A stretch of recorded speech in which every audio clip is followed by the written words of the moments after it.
Hello everyone. आज की इस वीडियो में सोशियोलॉजी के टॉप 50 इम्पॉर्टेंट क्वेश्चंस के बारे में बात करने वाले हैं। वीडियो स्टार्ट करने से पहले अगर आप चैनल पर नए हैं तो चैनल को सब्सक्राइब कर ले। चैनल का नाम है गोल टू सक्सेस।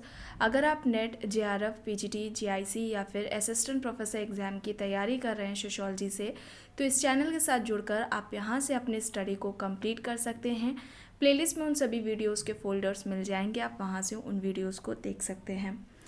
तो चलिए स्टार्ट करते हैं। फर्स्ट क्वेश्चन है, सहभागी तथा असहभागी अवलोकन की अवधारणा को प्रारंभ किया है।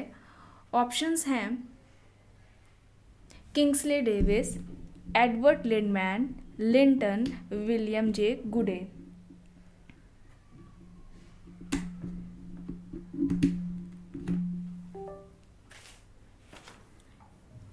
यहाँ पर क्या होगा फर्स्ट क्वेश्चन का राइट आंसर?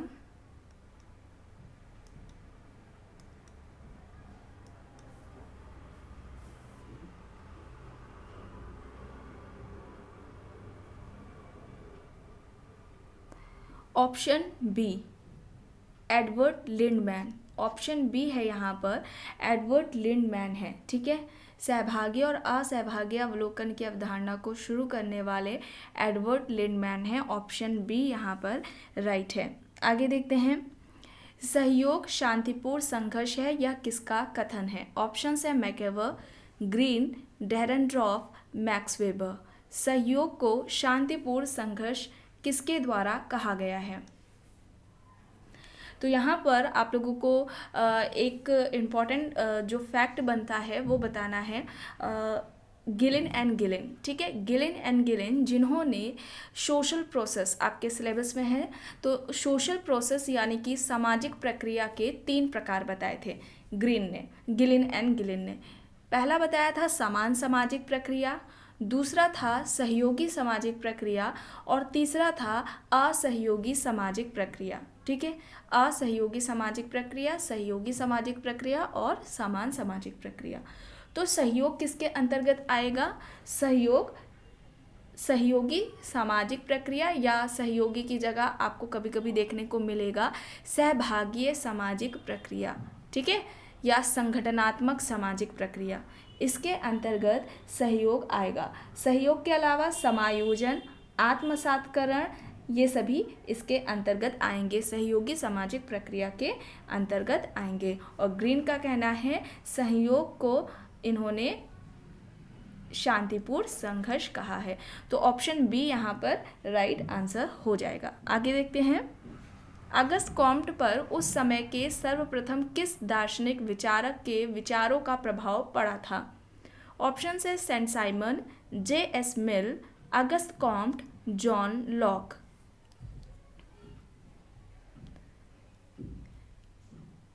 अगस्त कॉम्ट किनसे प्रभावित थे इनमें से? और सबसे पहले पूछा जा रहा है थर्ड क्वेश्चन का यहाँ पर राइट क्या होगा बताइए? सेंट साइमन अगस्त कॉम्ट के गुरु थे। ठीक है, तो ऑप्शन ए यहाँ पर राइट हो जाएगा। नेक्स्ट है, कमार जनजाति का अध्ययन सर्वप्रथम किसने किया था? कमार जनजाति, ऑप्शंस दिए गए हैं D N. Majumdar, S C. Dube, Robert Redfield, L P. Vidyarthi. D N. Majumdar, S C. Dube, Robert Redfield, L P. Vidyarthi options हैं। कमार जनजाति का अध्ययन किसने किया था बताइए?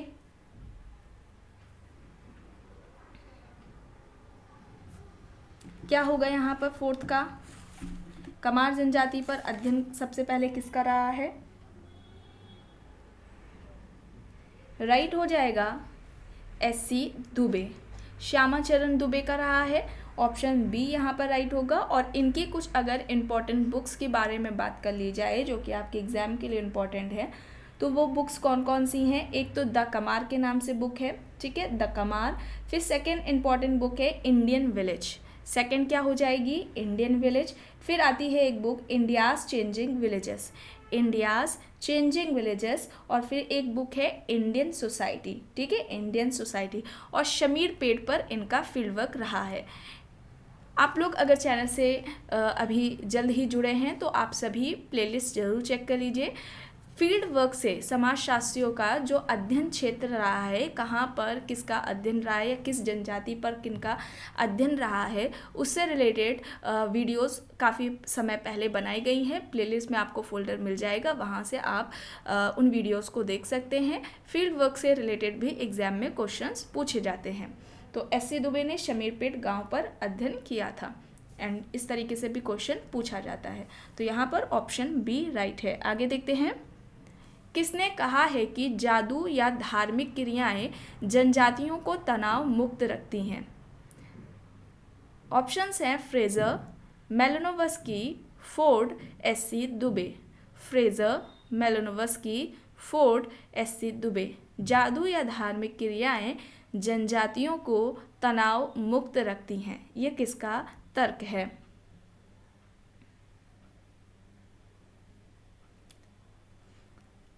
किसका कहना है इनमें से?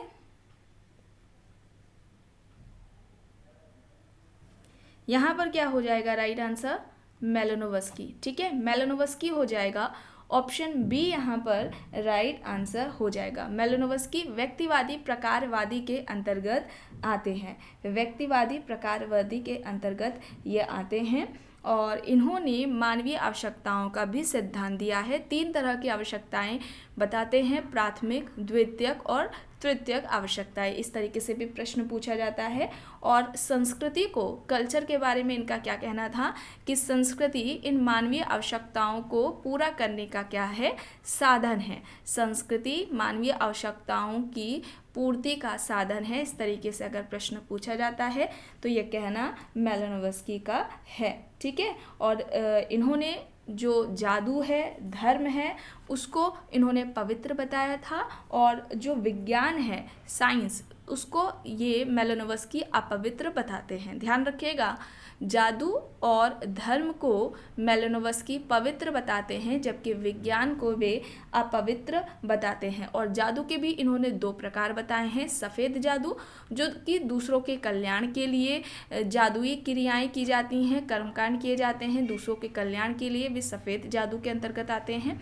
और काला जादू दूसरों को हानि, कष्ट पहुंचाने के लिए किया जाता है, तो उसे काला जादू कहा जाता है। ये भी याद रखिएगा, जादू के 2 प्रकार, सफ़ेद जादू और काला जादू, या सफ़ेद जादू की अवधारणा, काला जादू की अवधारणा किसकी है?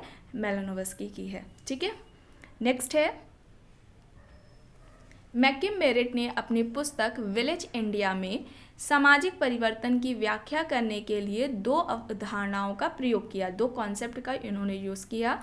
एक है सार्वभौमिकरण और दूसरी अवधारणा को बताना है, वो कौन सी थी? आइए ऑप्शंस देखते हैं। पारंपरिकरण, स्थानीयकरण, क्षेत्रीयकरण, सीमांतीयकरण। अब यहाँ पर ये याद रखिएगा, विलेज इंडिया है। मैकिम मेरिट की बुक का नाम क्या है? Village India. और इंडियन विलेज किसकी थी? एस.सी. दुबे की। अभी बताई गई ना, इंडियन विलेज किसकी है? एस.सी. दुबे की है। विलेज इंडिया किसकी है? मैकिम मेरिट की है। इस तरीके से बुक्स मैचिंग में अक्सर दे दी जाती हैं और उसमें आप सभी कंफ्यूज हो जाते हैं और गलत उसमें आप लोग टिक कर देते हैं।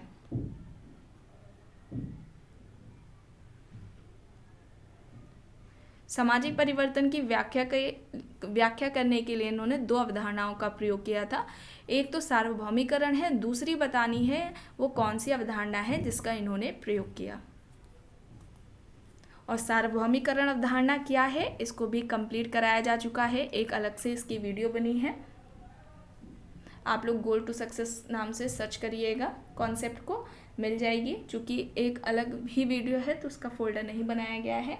दूसरा कौन सा कॉन्सेप्ट है जिसका इन्होंने यूज़ किया है? स्थानीयकरण। स्थानीयकरण है, इस पर भी एक अलग से वीडियो बनी हुई है। तो ऑप्शन बी यहाँ पर राइट हो जाएगा। नेक्स्ट है, वेबर ने प्रतियोगिता को किस रूप में परिभाषित किया है? ऑप्शंस हैं सहयोगात्मक संघर्ष, शांतिपूर्ण संघर्ष, संघर्षरत सहयोग या फिर तर्कपूर्ण संघर्ष। प्रतियोगिता को, प्रतिस्पर्धा को किस रूप में परिभाषित किया है वेबर ने? 7th का यहाँ पर राइट आंसर क्या हो जाएगा?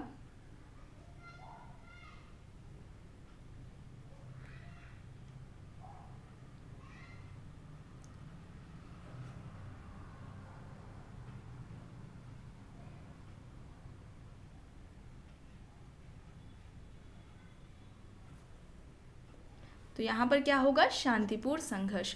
ऑप्शन बी यहाँ पर क्या हो जाएगा, राइट आंसर हो जाएगा। ठीक है, ऑप्शन बी यहाँ पर राइट आंसर है। जैसा कि अभी आप लोगों को बताया, गिलिन एंड गिलिन ने सोशल प्रोसेस सामाजिक प्रक्रिया के 3 प्रकार बताए थे, समान सामाजिक प्रक्रिया, सहयोगी सामाजिक प्रक्रिया और असहयोगी सामाजिक प्रक्रिया। तो जो ये प्रतियोगिता है या प्रतिस्पर्धा, कंपटीशन हम लोग कह ले, ये किसके अंतर्गत आएगी, असहयोगी सामाजिक प्रक्रिया के अंतर्गत ये आएगी। अब प्रतियोगिता के अलावा संघर्ष, विरोध, विद्रोह, प्रतिकूलता, ये सभी इसके अंतर्गत आएंगे असहयोगी सामाजिक प्रक्रिया के अंतर्गत। इस तरीके से भी प्रश्न पूछा जाता है कि असंगठनात्मक सामाजिक प्रक्रियाएं या असहयोगी सामाजिक प्रक्रियाएं कौन कौन सी हैं। ठीक है, ऑप्शंस दे दिए जाते हैं, फिर उसमें से चुनाव करना पड़ता है सही का। तो यहाँ पर वेबर ने प्रतियोगिता को शांतिपूर्ण संघर्ष कहा है, ऑप्शन बी यहाँ पर राइट आंसर हो जाएगा। नेक्स्ट है, मानव का हित ही मानव समाज में होने वाले संघर्ष का कारण बन जाता है, यह कथन किसका है। मानव के जो हित हैं वो मानव समाज में जो संघर्ष हो रहे होते हैं उसका कारण है, यानी सोसाइटी में होने वाला जो कॉन्फ्लिक्ट होता है, संघर्ष है, उसका जो कारण है वो मानव हित है। और ये किसका तर्क है, ऑप्शंस है डेरेनड्रॉफ, रोत्सेनहोफर, कोजर, ओपेनहेमर। डेरेनड्रॉफ, रोत्सेनहोफर, कोजर, ओपेनहेमर ऑप्शंस हैं। क्या हो जाएगा यहाँ पर 8th का,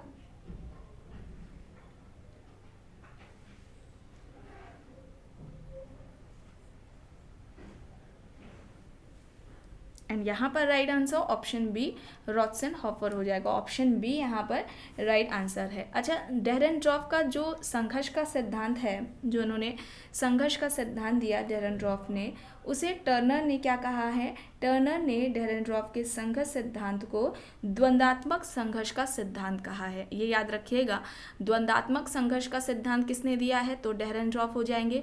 या डेरेनड्रॉफ के संघर्ष सिद्धांत या डेरेनड्रॉफ की जो कॉन्फ्लिक्ट थियरी है उसको किसने द्वंद्वात्मक संघर्ष का सिद्धांत कहा है, तो टर्नर ने कहा है। और कोजर का जो संघर्ष का सिद्धांत है उसको संघर्ष का प्रकार्यात्मक सिद्धांत कहा है टर्नर ने। कोजर को टर्नर संघर्षात्मक प्रकारवादी बताते हैं। ठीक है, तो ये याद रखिएगा किसने क्या कहा है। ऑप्शन बी यहाँ पर फिलहाल राइट है।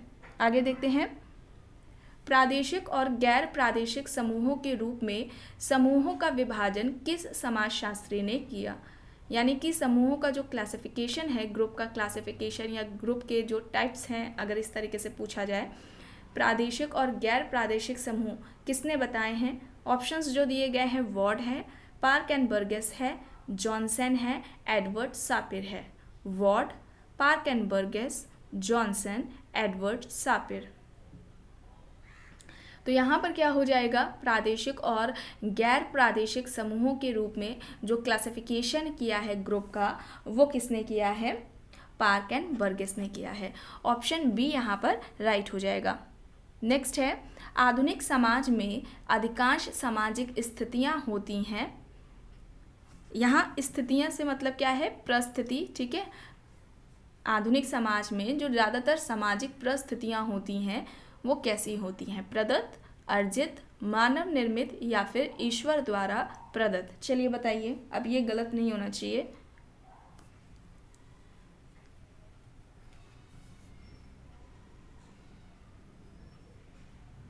अभी जल्द ही स्टेटस एंड रोल इस टॉपिक को कंप्लीट कराया गया है। अगर आपने नहीं देखा है तो उसका फोल्डर बना दिया गया है प्लेलिस्ट में, उन वीडियोस को आप वहाँ से देख सकते हैं। यहाँ पर क्या हो जाएगा, अर्जित हो जाएगा। ठीक है, अर्जित हो जाएगा। ऑप्शन बी यहाँ पर राइट आंसर हो जाएगा। नेक्स्ट है, वह प्रक्रिया निम्नलिखित के रूप में जानी जाती है जिसके द्वारा असहाय मानव शिशु को धीरे धीरे आत्मबोध होता है, उस संस्कृति का ज्ञान कौशल प्राप्त होता है जिसमें उसका जन्म हुआ हो। ऑप्शंस है पुनः समाजीकरण, सामाजिक स्थिति, समाजीकरण, समझ का आदान प्रदान।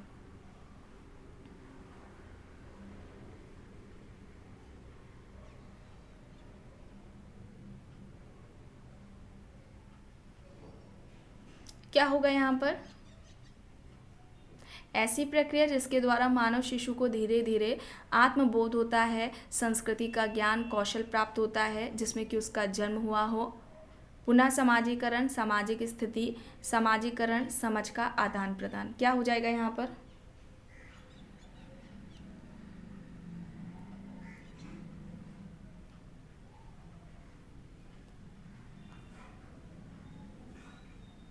राइट यहाँ पर हो जाएगा समाजीकरण, सोशलाइजेशन हो जाएगा। ऑप्शन सी यहाँ पर राइट है। अगर समाजीकरण को हम समझने का प्रयास करें तो इसमें जॉनसन ने जैसा कि कहा था कि सभी तरह का जो शिक्षण होता है या सीखना होता है वो समाजीकरण के अंतर्गत नहीं आता है, बल्कि जो समाज के द्वारा जो स्वीकृत या समाज के द्वारा जो मान्य व्यवहार होते हैं जब मनुष्य उसको सीखता है उसको ही समाजीकरण कहा है। ठीक है, तो इस तरीके से अगर डिफिनेशन पूछी जाती है, स्टेटमेंट दिया जाता है किसका है, तो जॉनसन का है समाजीकरण के बारे में। तो ऑप्शन सी यहाँ पर राइट हो जाएगा। नेक्स्ट है, किसके द्वारा समाज सामाजिक संबंधों का जाल है परिभाषित किया गया है। सोसाइटी को इस तरीके से किसने परिभाषित किया है कि समाज सामाजिक संबंधों का जाल है। ऑप्शंस है Talcott Parsons, Emile Durkheim, MacIver and Page, R K. Merton. Talcott Parsons, Emile Durkheim, MacIver and Page, R K. Merton options हैं। समाज को सामाजिक संबंधों का जाल किसका कहना है, सभी को पता होगा, मैकेवर एंड पेज। और इनकी एक इम्पॉर्टेंट बुक है सोसाइटी, ये बुक भी अक्सर एग्जाम में पूछी जाती है। नेक्स्ट है, निम्नलिखित में से कौन सा कथन असत्य है। आइए देखते हैं।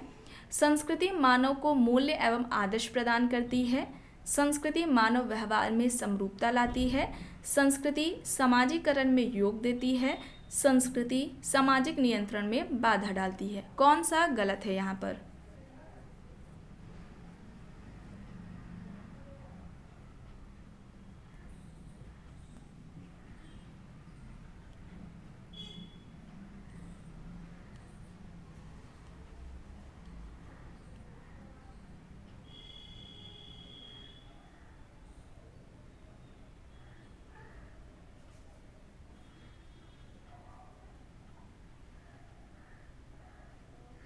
तो यहाँ पर राइट आंसर क्या हो जाएगा, संस्कृति सामाजिक नियंत्रण में बाधा डालती है।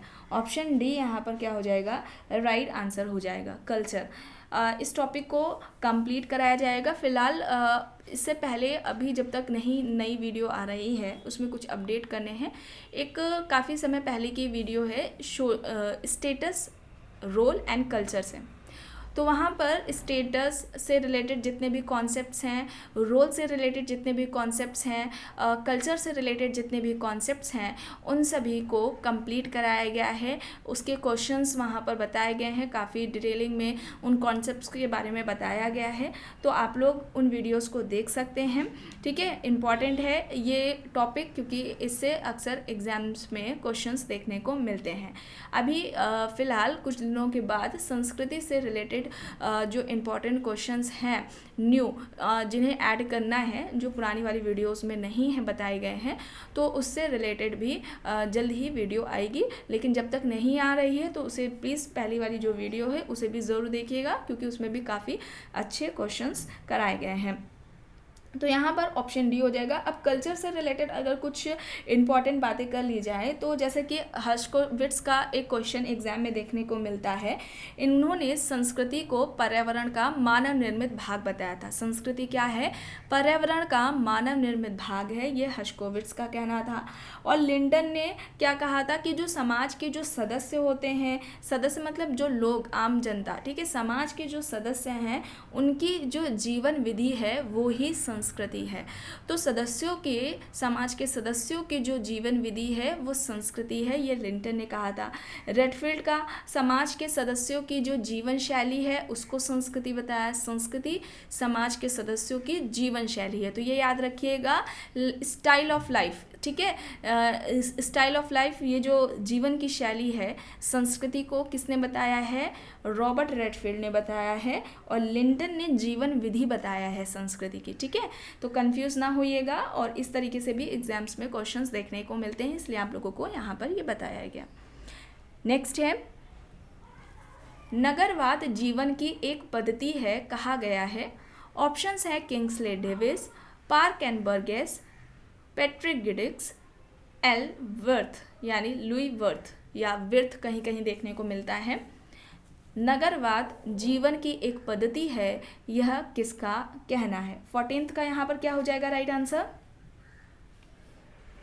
लुई वर्थ हो जाएगा। ठीक है, लुइस वर्थ या लुई वर्थ हो जाएगा। ऑप्शन डी यहाँ पर राइट हो जाएगा। नेक्स्ट है the Social Structure of values.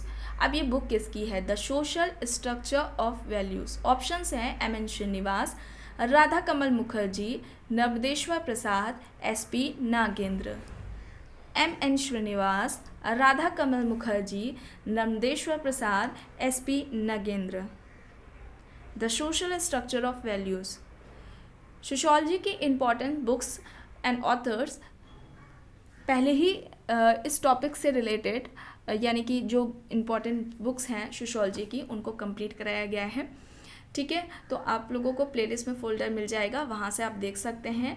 Important books ही उसमें बताई गई हैं, ये आपके सभी एग्जाम्स के लिए इम्पॉर्टेंट है, आप देख सकते हैं। तो यहाँ पर the Social Structure of values किसकी हो जाएगी?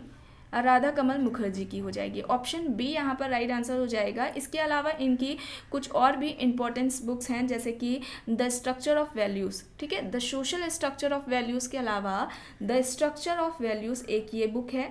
फिर एक बुक आती है इनकी the dimensions of human values. The dimensions of human values ये हो जाएगी। फिर एक बुक है अ city in transition. A city in transition ये भी एक इनकी इम्पॉर्टेंट बुक है, तो इन्हें भी ध्यान रखिएगा। राधा कमल मुखर्जी की ये बुक्स हैं। नेक्स्ट है, अब मैचिंग वाला है। यहाँ पर थियरीज दी गई हैं, एक तरफ समाजशास्त्री दिए गए हैं। बताइए, यहाँ पर आत्मदर्पण का सिद्धांत दिया गया है, मैं और मुझे का सिद्धांत है, इडम अहम परम अहम का सिद्धांत है, अभौतिक संस्कृति की अवधारणा है। क्या होगा यहाँ पर?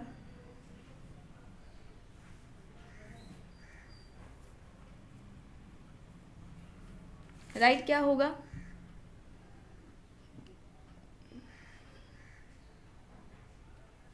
देखिए, आत्मदर्पण का सिद्धांत कूले हो जाएगा। आई एंड मीट की जो थियरी थी वो जॉर्ज हर्बर्ट मीट की हो जाएगी। इडम अहम परम अहम की ये हो जाएगी फ्राइड की। और अभौतिक संस्कृति की जो बात की हुई है वो ऑकबर्न ने की हुई है। ठीक है, ये इजी था, तो यहाँ पर क्या हो जाएगा? ऑप्शन बी राइट आंसर हो जाएगा। अब यहाँ पर क्वेश्चन क्या है? किस जनजाति में भ्रातक बहुपति विवाह का प्रचलन है? भ्रातक बहुपति विवाह किस जनजाति में देखने को मिलता है? जनजातियाँ दी गई हैं थारू जनजाति, गोंड जनजाति, टोडा जनजाति, भील जनजाति। इनमें से किस जनजाति में भ्रातक बहुपति विवाह देखने को मिलता है?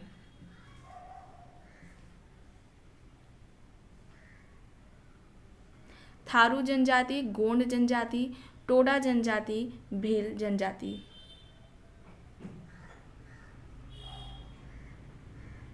क्या हो जाएगा राइट? टोडा जनजाति। टोडा जनजाति पर रिवर्स का अध्ययन रहा है। टोडा जनजाति के अलावा खस जनजाति, कोटा जनजाति और नायर जनजाति में भी भ्रातक बहुपति विवाह का प्रचलन है। ठीक है, टोडा जनजाति के अलावा खस जनजाति, नायर जनजाति और कोटा जनजाति में भी यह विवाद देखने को मिलता है। आगे देखते हैं, समाजशास्त्र और मनोविज्ञान के संबंधों के बारे में किस विद्वान ने कहा है कि समाजशास्त्र विशेष रूप से मनोविज्ञान को सहायता देता है, जैसे कि मनोविज्ञान समाजशास्त्र को विशेष सहायता देता है? ऑप्शंस हैं मैकेवर, थॉटलेंस, क्लाइनबर्ग, क्रोबर। 18th का यहाँ पर क्या हो जाएगा?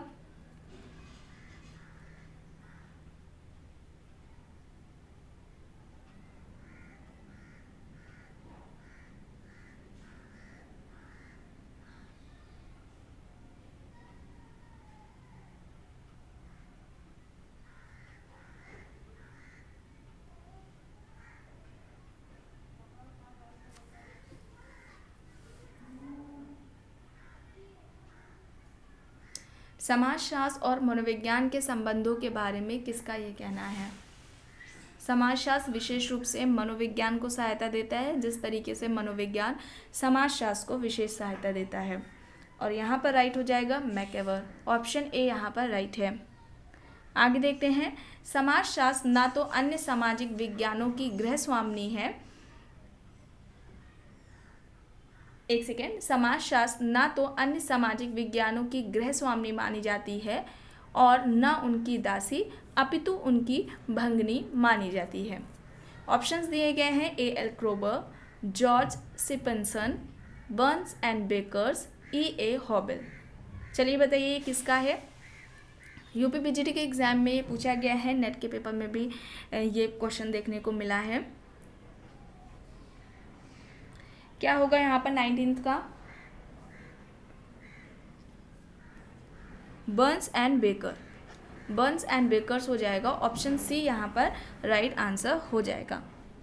नेक्स्ट है, प्रकार्यात्मक विश्लेषण में आवश्यकताओं के संस्करण की अवधारणा दी थी। ऑप्शंस हैं मैलिनोवस्की, मर्टन, दुर्खीम, रेडक्लिफ, ब्राउन। प्रकार्यात्मक विश्लेषण में आवश्यकताओं के संस्करण की अवधारणा किसकी है? राइट क्या होगा यहाँ पर?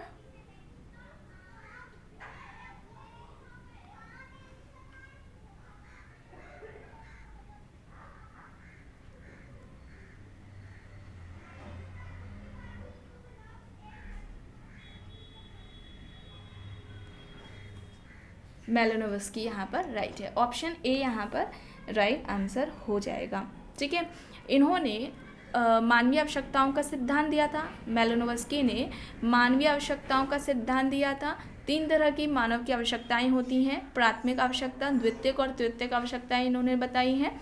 ठीक है, ऐसे भी कभी कभी पूछ लेता है, एक दे देता है, प्राथमिक आवश्यकता का सिद्धांत किसका है या प्राथमिक आवश्यकता की अवधारणा किसकी है। ठीक है, तो 3 तरह की आवश्यकताएं जो इन्होंने बताई है मैलिनोवस्की, और इन आवश्यकताओं को पूरा कौन करता है? संस्कृति, यानी कि मानवीय जो आवश्यकताएं हैं उनको पूरा करने का जो साधन है वो संस्कृति है, ये कहना मैलिनोवस्की का है। व्यक्तिवादी प्रकारवादी है ये मैलिनोवस्की। ठीक है, बताया गया है अभी आप लोगों को। नेक्स्ट है, अब मैचिंग वाला है, चलिए देखिए, स्थानीकरण, सार्वभौमिकरण, संस्कृतिकरण, आधुनिकीकरण दिया गया है। इसे अच्छे से देखिए और फिर बताइए यहाँ पर क्या होगा।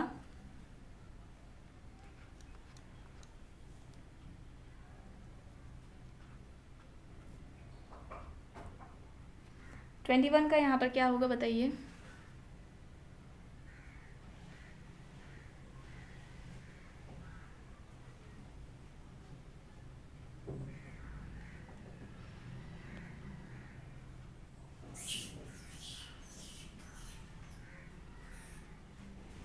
देखिए, स्थानीयकरण में क्या आ जाएगा?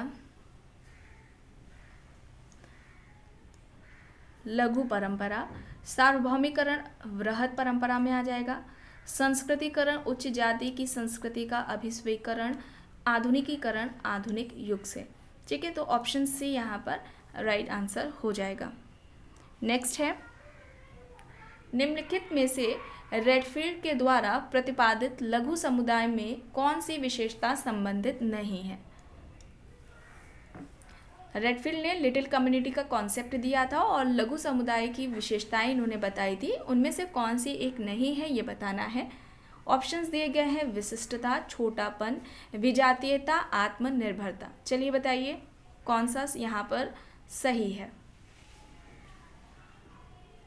मतलब राइट क्या है जिसकी बात इन्होंने नहीं की है।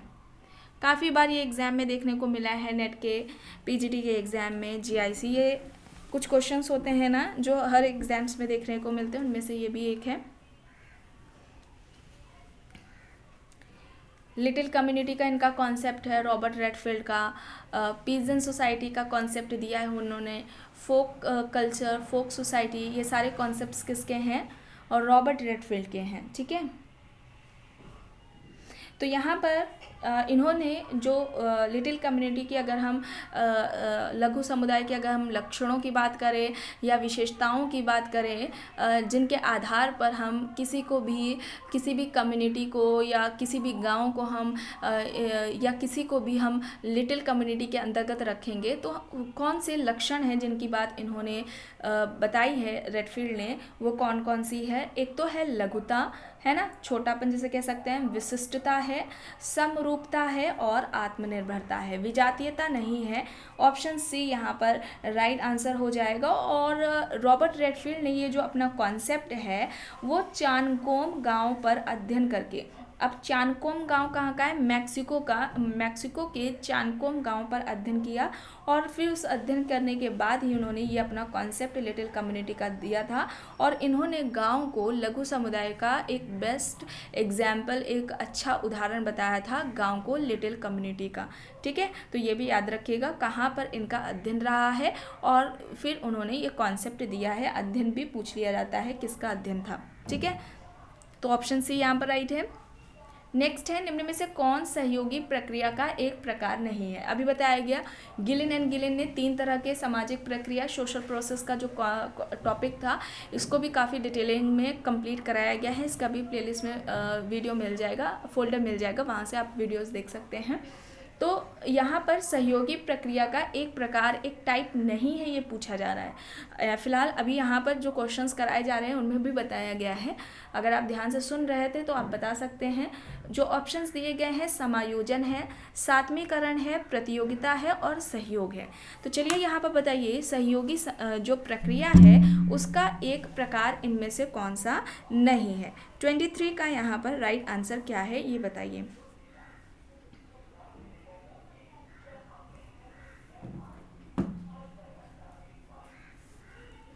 क्या हो जाएगा, प्रतियोगिता यानी कि कंपटीशन हो जाएगा। ठीक है, ये किसके अंतर्गत आएगा, ये असहयोगी सामाजिक प्रक्रिया के अंतर्गत आएगा। ठीक है, असहयोगी सामाजिक प्रक्रिया के अंतर्गत आएगा। तो ऑप्शन सी यहाँ पर राइट होगा। बाकी के सहयोगी सामाजिक या संगठनात्मक सामाजिक प्रक्रिया के अंतर्गत आएगा। सहयोगी की जगह कभी कभी संगठनात्मक प्रक्रिया भी पूछा जाता है। तो ऑप्शन सी कंपटीशन है यहाँ पर।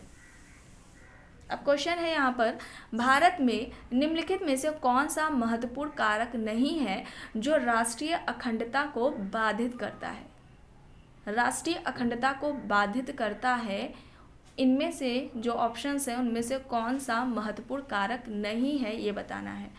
ऑप्शंस है क्षेत्रवाद, भाषावाद, पूंजी का अभाव, जातिवाद। क्षेत्रवाद, भाषावाद, पूंजी का अभाव, जातिवाद ऑप्शंस हैं। 24 का यहाँ पर क्या होगा राइट।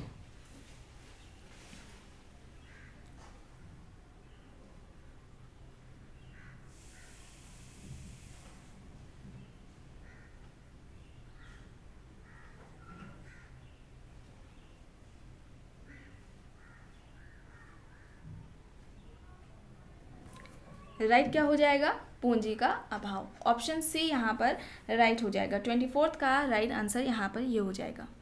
नेक्स्ट है, भारतीय कृषक वर्ग का वर्गीकरण मालिक, किसान और मजदूर के रूप में किसने किया है। Redfield, Kroeber, M N. Srinivas, Daniel Thorner. Robert Redfield, Kroeber, M N. Srinivas, Daniel Thorner options हैं। भारतीय कृषक वर्ग का जो वर्गीकरण है मालिक, किसान, मजदूर के रूप में किसने किया है।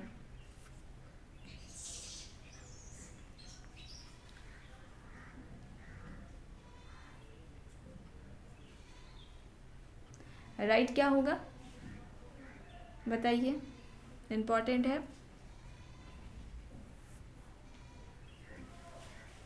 डेनियल थार्नर। ठीक है, डेनियल थार्नर, ऑप्शन डी यहाँ पर राइट होगा। महुआ में संयुक्त परिवार की संरचनात्मक एवं प्रकार्यात्मक एकता का अध्ययन किसने किया है। ऑप्शन है K M. Kapadia, Neera Desai, I P. Desai, A M. Shah.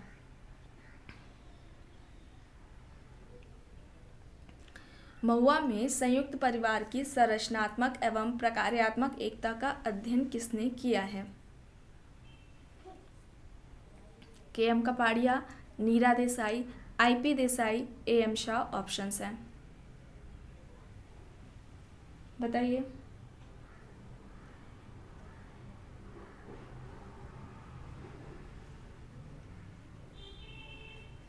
Right क्या होगा यहाँ पर? आईपी देसाई। आईपी देसाई यहाँ पर राइट आंसर है, ऑप्शन सी यहाँ पर राइट आंसर हो जाएगा। और इन्होंने गुजरात के महुआ नगर में 423 परिवारों का अध्ययन किया था। ठीक है, 423 फैमिलीज़ पर इनका अध्ययन रहा है। गुजरात के महुआ नगर है वहाँ पर। और इससे रिलेटेड जो इनकी बुक है जिसमें उन्होंने वहाँ पर जो अध्ययन किया उसके बारे में जो बातें कही हैं, वो बुक का नाम क्या है? Some aspects of family in महुआ।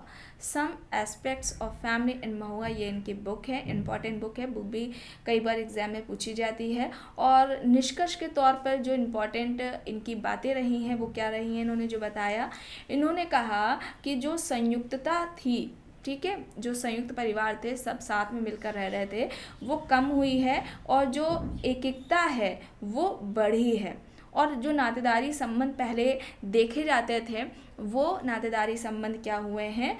कम हुए हैं। ठीक है, तो ये इनका कहना था, ये याद रखिएगा। ये फैक्ट्स इनके ही हैं, बताए गए हैं। हो सकता है पूछ लिया जाए कि ज्वाइंट फैमिली से संबंधित ये जो निष्कर्ष है किसने अपने अध्ययन में दिए हैं, तो याद रखिएगा आईपी देसाई ने सभी बातें कही हैं। अब यहाँ पर बुक्स दी गई हैं, चलिए बताइए। यहाँ पर फर्स्ट प्रिंसिपल्स है the holy family, division of labour in society, the theory of social and economic organisation. ये सारी बुक्स आप लोगों को कराई गई हैं। इंपॉर्टेंस बुक्स एंड थियोरीज वाला जो फोल्डर है जिनमें वीडियोस आपको मिल जाएंगे, अगर आपने नहीं देखा है, ये सभी बुक्स आप लोगों को पढ़ाई जा चुकी है, बताई जा चुकी है। चलिए बताइए, ये किसी का गलत नहीं होनी चाहिए। 27 का यहाँ पर क्या होगा? राइट।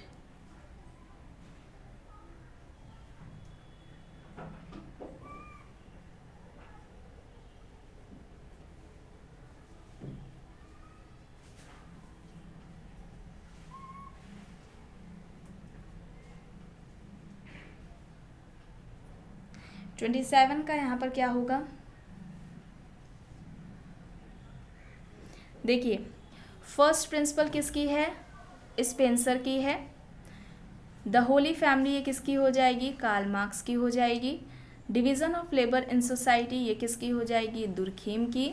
और the theory of social and economic organisation ये मैक्स वेबर की हो जाएगी। तो 27 का यहाँ पर राइट आंसर क्या हो जाएगा? ऑप्शन बी यहाँ पर राइट हो जाएगा। ठीक है, नेक्स्ट है कमार जनजाति का अध्ययन सर्वप्रथम किसने किया? ये रिपीट हो चुका है। ठीक है, एससी दुबे, श्यामाचरण दुबे का ये अध्ययन रहा है कमार जनजाति पर। द कमार नाम से इनकी बुक भी है। छोर का एक गांव, अब इस पुस्तक के लेखक बताने हैं कौन है। छोर का एक गांव, ऑप्शंस हैं M N. Srinivas, G S. Ghurye, Louis Dumont, D N. Majumdar. M N. Srinivas, G S. Ghurye, Louis Dumont, D N. Majumdar options हैं। छोर का एक गांव। 29 का यहाँ पर राइट क्या होगा?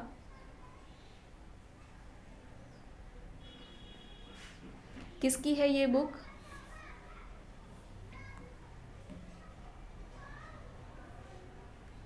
डी.एन. मजूमदार। ठीक है, डी.एन. मजूमदार है, ऑप्शन डी यहाँ पर राइट होगा। नेक्स्ट है थ्योरेटिकल लॉजिक इन सोशियोलॉजी। अब इनके ऑथर बताने हैं कौन है। Parsons, R K. Merton, Alexander, Max Weber. Theoretical logic in sociology, theoretical logic in sociology ये किसकी बुक है? Parsons, R K. Merton, Alexander, Max Weber options हैं। यहाँ पर क्या हो जाएगा right? Theoretical logic in sociology Alexander की। ठीक है, एलेक्जेंडर की ये बुक है।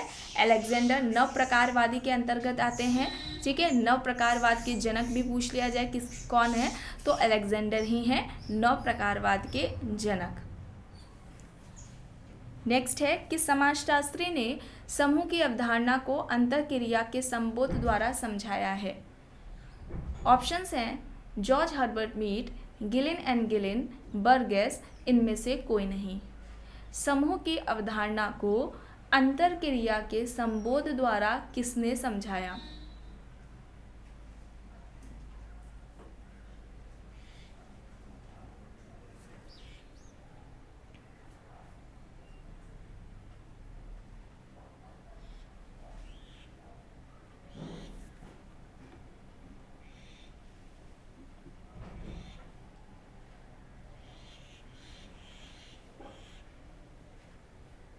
यहाँ पर राइट क्या होगा, गिलिन एंड गिलिन। ठीक है, गिलिन एंड गिलिन अंतर क्रिया को सामाजिक समूह का एक आवश्यक तत्व बताते हैं। कल्चरल सोशियोलॉजी इनकी बुक है, सांस्कृतिक समाजशास्त्र गिलिन एंड गिलिन की ये बुक रही है।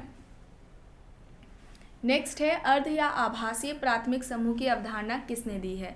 अर्ध या आभासीय प्राथमिक समूह की अवधारणा किसकी है। ऑप्शन है Bottomore, Ginsberg, C.H. Cooley, Kingsley Davis.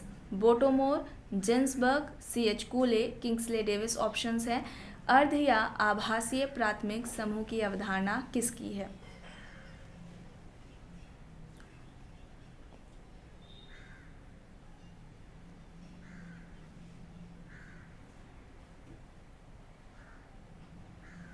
अर्ध या आभासीय प्राथमिक समूह की अवधारणा किसकी है।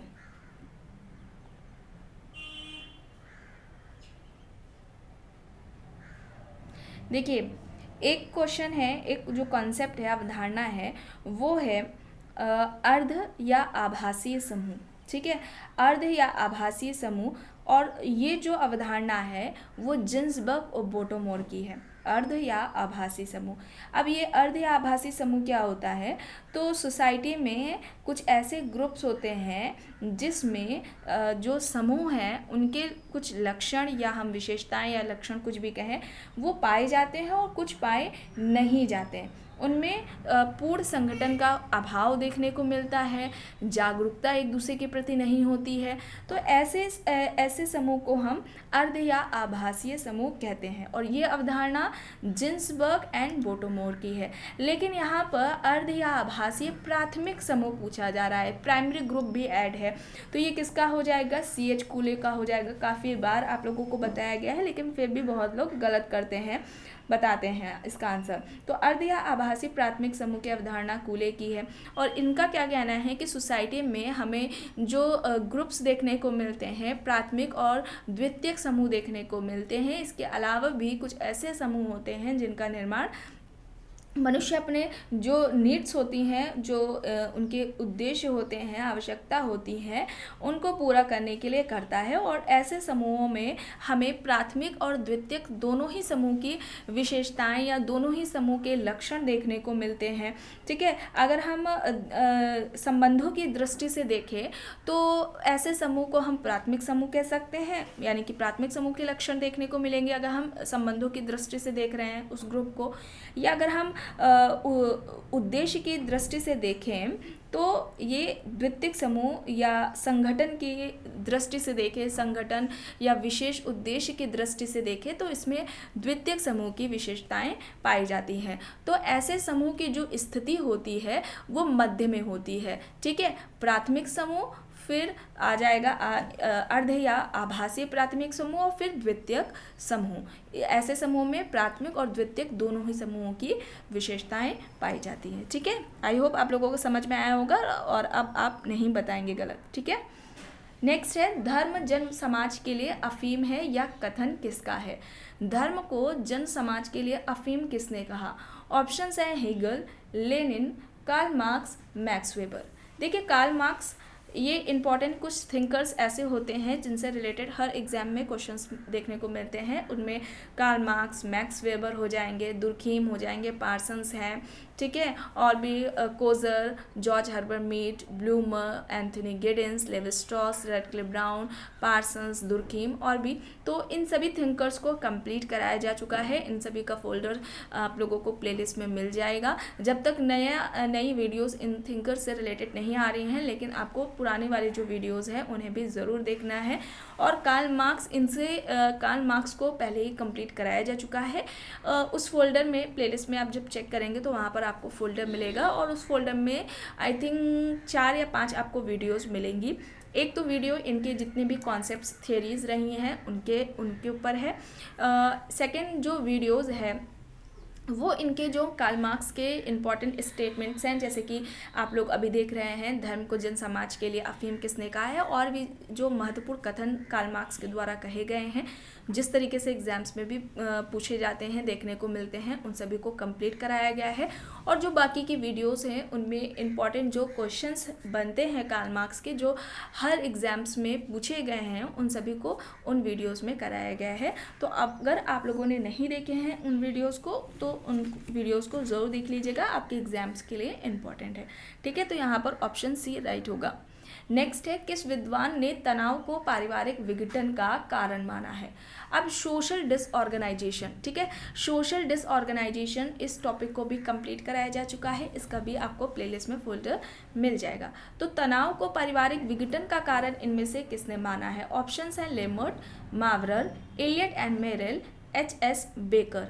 लेमर्ट, Mowrer, Elliott and Merrill, H S. Becker options हैं। तनाव को पारिवारिक विघटन का कारण किसने बताया?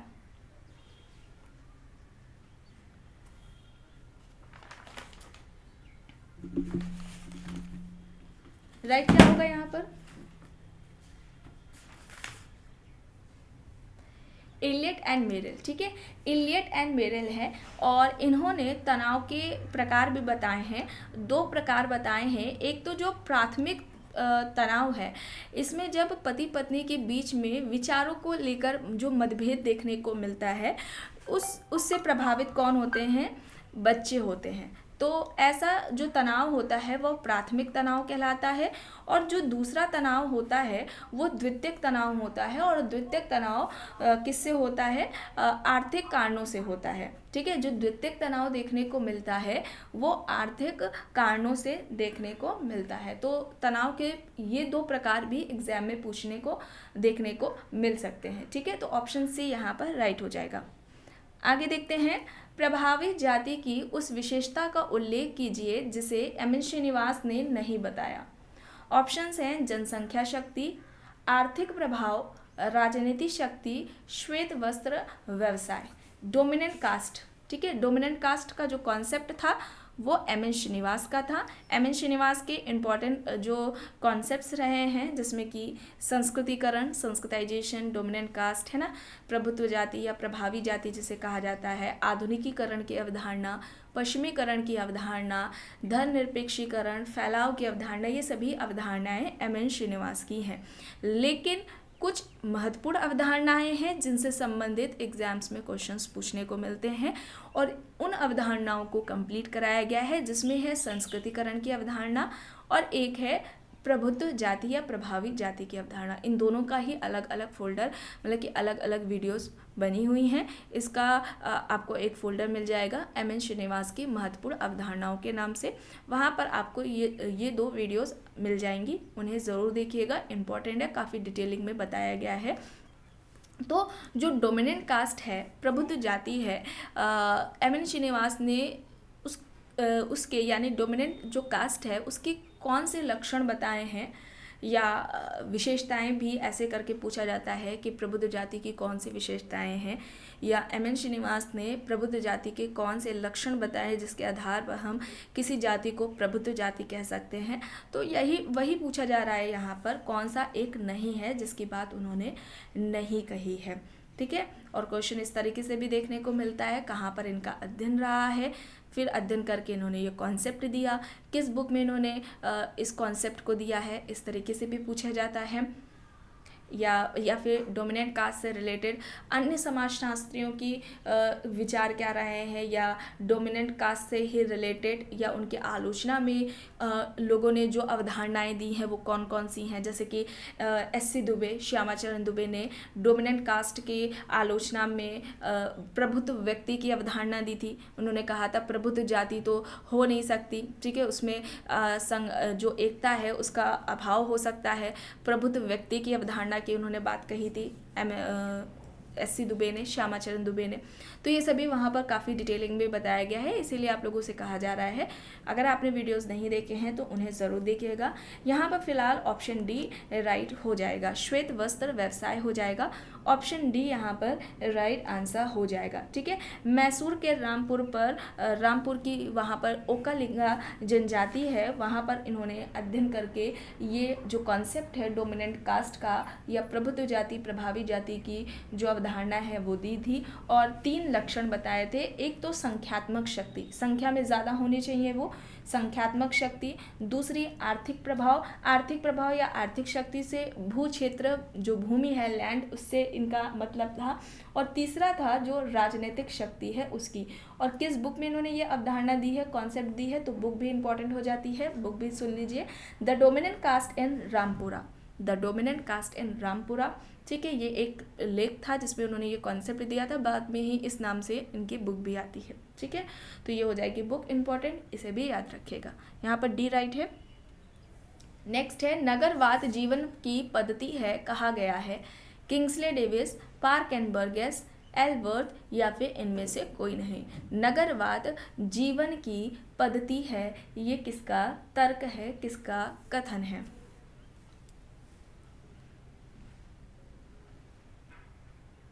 राइट आंसर क्या हो जाएगा?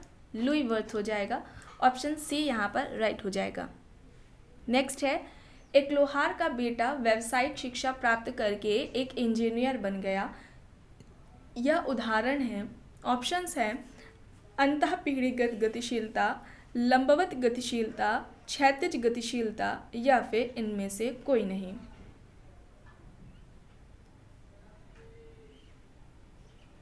सोशल मोबिलिटी, सामाजिक गतिशीलता, इस टॉपिक को भी कंप्लीट कराया गया है। प्लेलिस्ट में फोल्डर मिल जाएगा, वहाँ से आप वीडियोस को देख सकते हैं। सोशल मोबिलिटी, सामाजिक गतिशीलता की सबसे पहले व्यवस्थित तरीके से जो बात की थी वो सोरोकिन ने की थी अपनी बुक सोशल मोबिलिटी में, सामाजिक गतिशीलता में उन्होंने की थी। यहाँ पर राइट आंसर अंतःपीढ़ीगत गतिशीलता हो जाएगा। ऑप्शन ए यहाँ पर राइट होगा। देखिए पीढ़ियों के बीच व्यवसायों का जो अंतर है, ठीक है, वो देखने को मिल रहा है। लोहार का बेटा व्यावसायिक शिक्षा प्राप्त करके इंजीनियर बन गया, तो पीढ़ियों के बीच में व्यवसायों की भिन्नता है, व्यवसाय को लेकर अंतर देखने को मिलता है। जब ऐसी गतिशीलता होती है तो उसको इंटर जनरेशनल ऑक्यूपेशनल मोबिलिटी कहा जाता है, अंतःपीढ़ीगत व्यावसायिक गतिशीलता कहा जाता है, ठीक है। तो ऑप्शन ए यहाँ पर राइट है। द पावर स्ट्रक्चर, अब बुक का नाम क्या पूछा, बुक पूछी जो गई है, ऑथर बताने हैं किसकी है, द पावर स्ट्रक्चर। ऑप्शंस हैं C Wright Mills, Max Weber, Robert Dahl और नॉर्ट M Rose. The power structure important book है, बताइए क्या होगा यहाँ पर।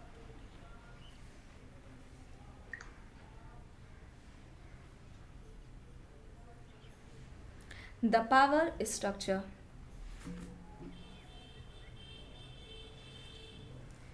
यहाँ पर राइट होगा और नॉर्ट एम रोज। ऑप्शन डी यहाँ पर राइट हो जाएगा। नेक्स्ट है अर्बनाइजेशन एंड फैमिली चेंज, किसकी है बुक ये? M S. Gore, K T. Merchant, K M. Kapadia, I P. Desai. Urbanisation and family change,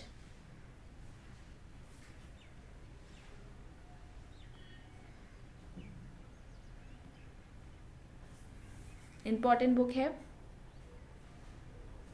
तो ये किसकी हो जाएगी? एम.एस. गोरे की हो जाएगी, ठीक है। Urbanisation and family change M S. Gore की हो जाएगी। और एम.एस. गोरे ने 1960 में हरियाणा के 499 अग्रवाल परिवारों का अध्ययन किया था, ठीक है। 1960 में हरियाणा के 499 अग्रवाल परिवारों का अध्ययन किया था एम.एस. गोरे ने। तो अध्ययन इस तरीके से भी पूछा जाता है, किसका अध्ययन रहा है? अग्रवाल परिवारों का, अग्रवाल परिवारों पर इनमें से किसका अध्ययन रहा है, इस तरीके से भी पूछा जा सकता है। तो ऑप्शन ए यहाँ पर राइट है। नेक्स्ट है क्लास कोड्स एंड कंट्रोल। अब ये बुक किसकी है? Andre Beteille, F G. Bailey, Bernstein, Ross options हैं। Andre Beteille, F G. Bailey, Bernstein, Ross options हैं। क्लास कोड्स एंड कंट्रोल किसकी हो जाएगी ये?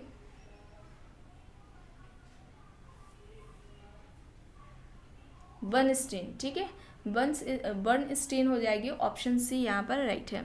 आगे देखते हैं the future of the backward classes.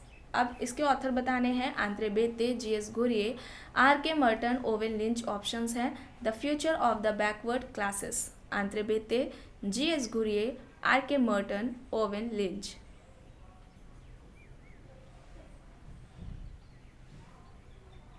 The future of the backward classes.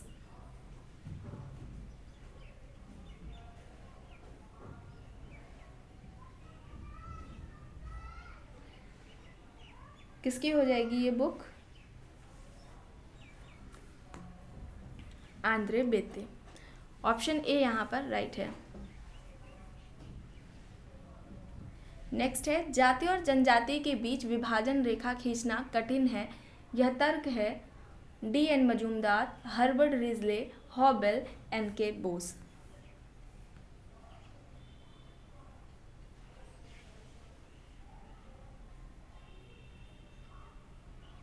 जाति और जनजाति के बीच विभाजन रेखा खींचना कठिन है, ये किसका तर्क है? 42 का यहाँ पर क्या होगा राइट?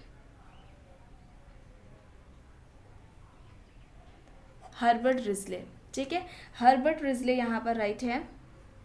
नेक्स्ट है, संविधान के किस संशोधन द्वारा पंचायती राज व्यवस्था को एक संवैधानिक दर्जा प्रदान किया गया है? 45वां संविधान संशोधन, 73वां संविधान संशोधन, 61वां संविधान संशोधन या फिर उपरोक्त में से कोई नहीं। किस संविधान संशोधन के द्वारा पंचायती राज व्यवस्था को संवैधानिक दर्जा प्राप्त हुआ? बताइए।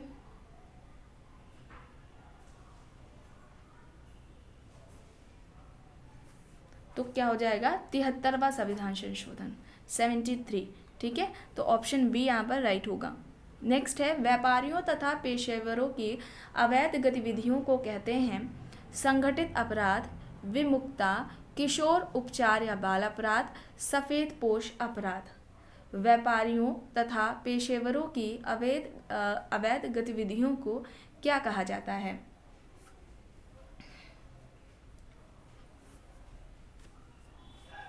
तो यहाँ पर सफेद पोश अपराध होगा। व्हाइट कॉलर क्राइम किसका कॉन्सेप्ट है? सदरलैंड का है। ठीक है, तो ऑप्शन डी यहाँ पर राइट है। नेक्स्ट है, संघर्ष को मानव समाज का एक अंग किसने माना?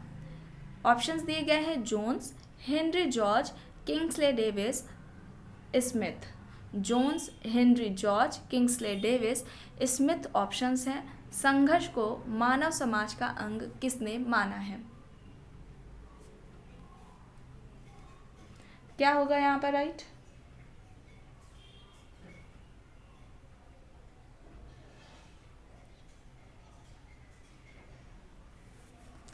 Kingsley Davis. ठीक है, किंग्सले डेविस है, ऑप्शन सी यहाँ पर राइट आंसर हो जाएगा।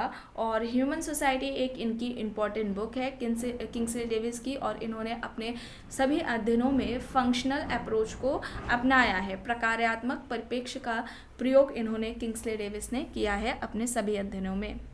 नेक्स्ट है, सामाजिक प्रतिमान समूह की अपेक्षाएं हैं यह कहना है। ऑप्शंस है MacIver and Page, Goode and Hatt, Kimball Young, Bierstedt. सामाजिक प्रतिमान समूह की अपेक्षाएं हैं यह किसका कहना है? MacIver and Page, Goode and Hatt, Kimball Young, beer state.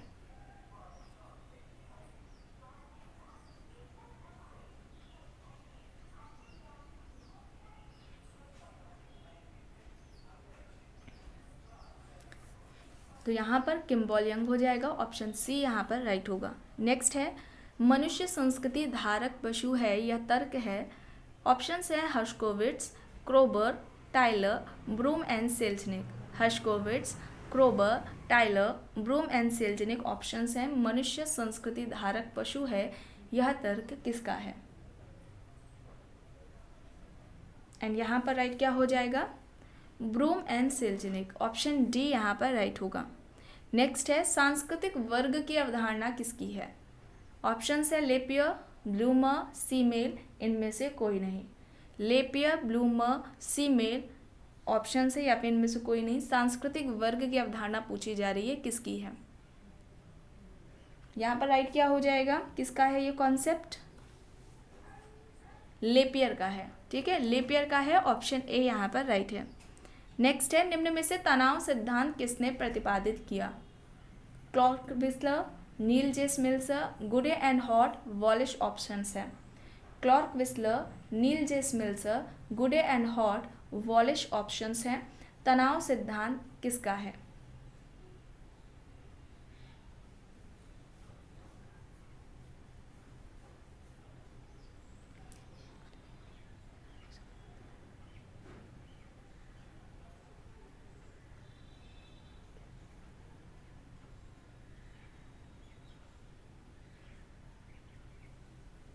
Right क्या हो जाएगा यहाँ पर? नील जे स्मिल्सर। ऑप्शन बी यहाँ पर राइट हो जाएगा। नेक्स्ट है परिस्थिति एवं भूमिका का विश्लेषण भूमिका पुंज, परिस्थिति पुंज एवं भूमिका संघर्ष आदि के रूप में किसने किया है? ऑप्शंस है Linton, Parsons, Nadel, Merton. Linton, Parsons, Nadel, Merton options हैं। परिस्थिति एवं भूमिका का विश्लेषण भूमिका पुंज, परिस्थिति पुंज और भूमिका संघर्ष के रूप में किसका रहा है, किसने किया है? बताइए ये सारे कॉन्सेप्ट्स किसके हैं? सभी अवधारणाएं नेट के पेपर में, पीजीडी के एग्ज़ाम में देखने को आपको क्वेश्चन मिला है, ये पूछा गया है, स्टेटमेंट भी दिया जाता है, उसमें बताना होता है कौन सी अवधारणा है जिसके बारे में पूछा जा रहा है, कहा गया है। सभी आप लोगों को कराया गया है। स्टेटस, रोल एंड कल्चर वाला जो उधर वीडियोस आई थी बहुत समय पहले, उसमें ये सभी कराया गया है। अभी इधर भी स्टेटस एंड रोल का जो कॉन्सेप्ट था, टॉपिक था, जिसे कंप्लीट कराया गया है, उसमें भी बताया गया है। तो ये सारे कॉन्सेप्ट्स मर्टन के हो जाएंगे, Robert king Merton. Option D यहाँ पर राइट हो जाएगा। तो आज की क्लास में बस इतना ही। आई होप ये आपको पसंद आई होगी। अगर पसंद आई है तो प्लीज़ लाइक ज़रूर करिएगा, कमेंट करके ज़रूर बताइएगा। चैनल पर अगर आप नए हैं तो चैनल को भी ज़रूर सब्सक्राइब कर लीजिएगा। एंड इस वीडियो को जितना हो सके ज़्यादा से ज़्यादा लोगों के साथ शेयर भी ज़रूर करिएगा। Thank you.